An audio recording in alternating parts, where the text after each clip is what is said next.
नमस्ते एभ्रिवान। आज हामी बनाउन जाँदैछौँ चिकन। यसको लागि प्याज, टमाटर र खुर्सानी लिने अनि सानो पिसेसमा काट्दै जाने।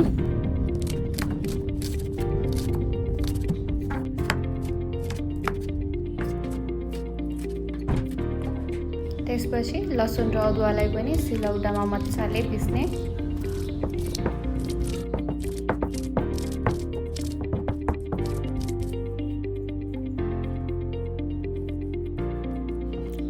कराईमा तेल तताउने र त्यसमा मासु हालिदिने, नुन राखिदिने। यसले यसरी पानी छोड्दै जान्छ। त्यसपछि कराईलाई छोपिदिने, सानो ग्यासमा पकाइराख्ने र पानी अलिअलि कम हुँदै जान्छ। यसलाई चलाइदिने। पानी सुकेपछि तेल मात्र रहन्छ। त्यसमा चिकनलाई अझै एकछिन मजाले भुटेर रातो रातो गराउने। यतिको भएपछि चिकनलाई एउटा प्लेटमा निकालेर राख्ने।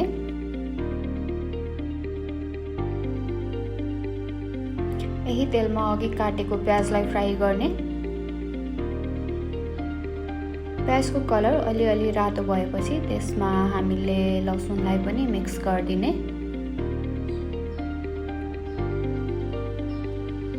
एकछिन मजाले चलाउने र त्यसमा खुर्सानी पनि एड गरिदिने।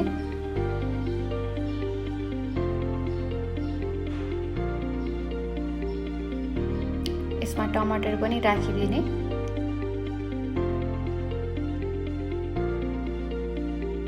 थोरै पानी पनि एड गर्ने र एकछिन चलाउने। यसलाई पाक्नको लागि एकछिन ढाकेर छाड्दिने। पाकिसकेपछि त्यसमा अलिकति बेसार, स्वाद अनुसार चिकन मसला एड गरिदिने र मजाले चलाउने।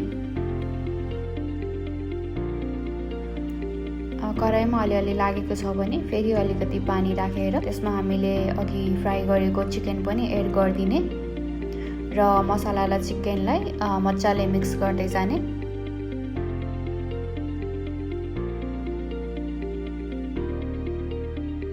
अब हाम्रो चिकन पाकिसकेको छ। हामीले चिकनसँग रोटी खाने प्लान गर्यौँ।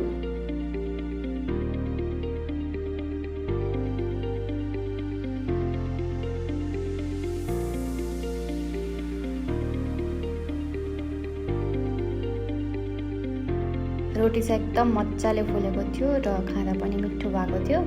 चिकन र रोटीको कम्बो बेस्ट थियो। हजुरहरू पनि घरमा ट्राई गर्नुहोला। Thank you for watching.